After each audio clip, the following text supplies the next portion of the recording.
গ্রামের রাস্তা দিয়ে এই ছেলেটি হেঁটে যাচ্ছিল। হঠাৎ মাটি ধসে গিয়ে মাটির ভিতর থেকে একটি দানব হাত বেরিয়ে আসে আর ছেলেটিকে ধরে নিয়ে মাটির ভিতরে ঢুকে যায়। তারপর মাটির নিচে নিয়ে গিয়ে একটি ঘরে আটকে রেখে দেয়। তারপর ছেলেটির আস্তে আস্তে জ্ঞান ফেরে আর সে উঠে দেখে সে একটি ঘরে বন্দি হয়ে আছে।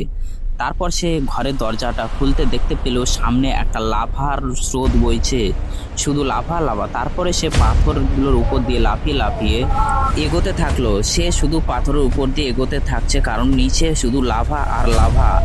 তারপরে লাফাতে লাফাতে শেষ পর্যন্ত সে চলে গেল একটি সবুজ রাস্তার সামনে।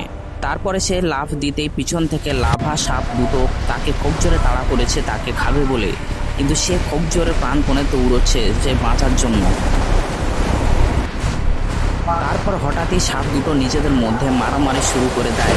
তারা এতটাই ভয়ঙ্কর মারামারি করছে যে সে রাস্তা ভেঙে চুরে গেছে।